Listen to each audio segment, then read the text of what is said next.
Assalamu alaikum. My name is Ahmed and today we're going to discuss Windows Form chart control. Just let's get started with the project. Let's create a new Windows Form application 1. It's okay. Click on OK.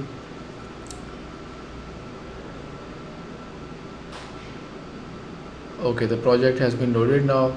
Now, this default form, clicking on this toolbox will show us the controls. Let's go down to the chart control. Chart control is located under the data section. Data section, chart control. Let's simply drag and drop this control on our form. Okay, here it is. Now let's resize the form so that everything appears nicely. Okay, fine. Let's anchor this. I'm not renaming this control, it is chart 1. So let's change the anchor attributes so that whenever we full screen the form is loaded and expands according to the size of the window. Okay, right? Great. So there is some default data already loaded with this form. We need to first delete it. Simply open the form in designer mode and zoom in a little. Open this code generated by the designer and let's delete all the extra data. We don't need all this, we'll do it ourselves. And similarly, let's delete everything here. Location, no, we don't. Okay, location is fine, name is fine, chart area, name, everything needs to be deleted. So there's no data now in this form, only the location attributes and the anchor attribute. So everything is okay. So let's save it. Just make sure to just wanted to make sure that everything is blank. Yes, it is blank. Okay, now let's get started with the coding. Now what I'm going to do is I need to generate a chart, a graph of a cricket match. For instance, a match between, for instance, India Pakistan, a 2020 over match. So what we need is two axes. First axis, the x-axis will be representing the number of overs, the y-axis will be representing the total score, and on this axis we will be needing to draw two lines, one indicating the run rate or the scores of Pakistan and the other representing India. So on the coding part, just let's go to the form load code. Okay, here it is, form load, and okay, don't need this. So yeah. Now I'll just start with the coding. First of all, this chart we created has a few attributes. One of the properties is called client area. So chart area. Chart areas. It is basically a collection, like an array list. So first of all, we need to create a chart area. Let's give it a name. Nothing special, just give it a chart area name. That's all we need. Then after this chart area, we need to set some attributes. Chart areas, we can just simply use the name or we can simply use the attribute. I'm going to use the name. If we are going to use the attribute, the index number, then it will be 0 because there's nothing specified over here. So this is our chart area that will be drawn, and we need to fix the axis first. Axis x dot, we need to set three properties for both the axes. Minimum value, so the match starts with the 0 over.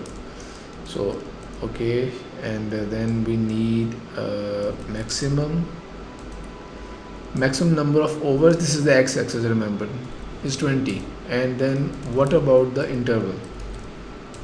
Chart area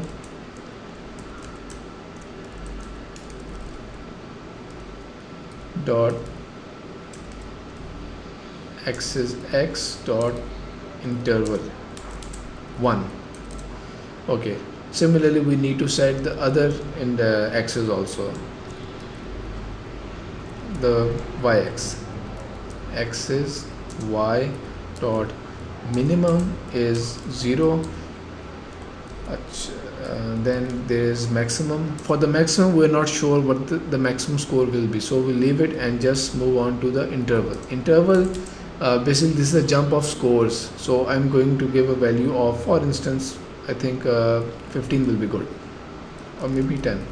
Okay, 10, and then our chart area is finalized, is okay.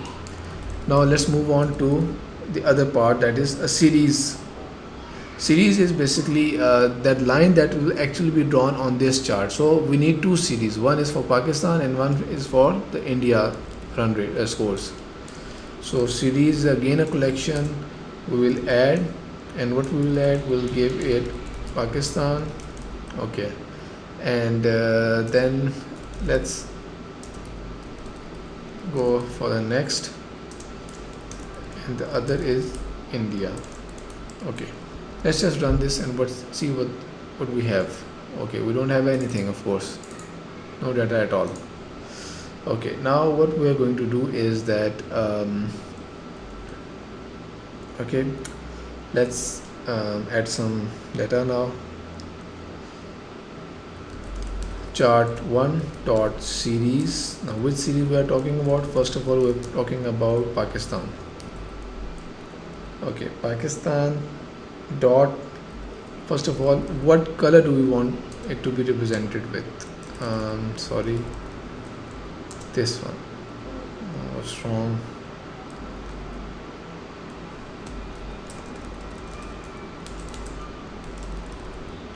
Pakistan will be represented with a green color,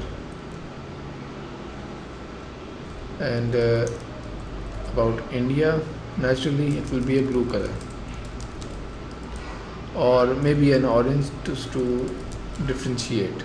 Okay, orange is India now, and then we will give it the points. Chart1 dot series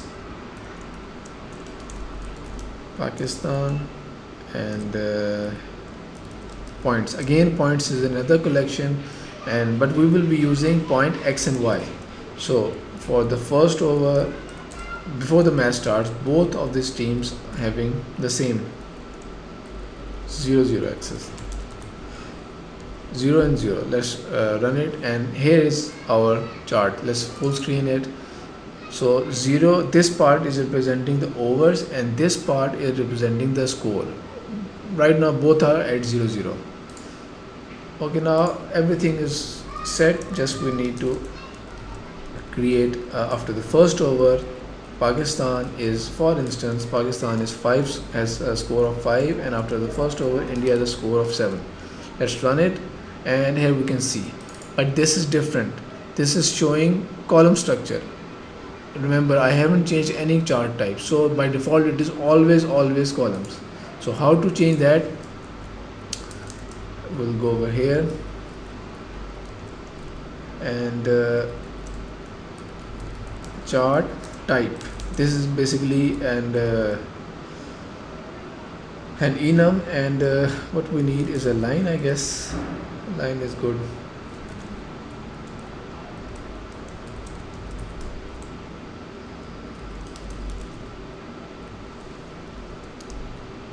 Yes, line.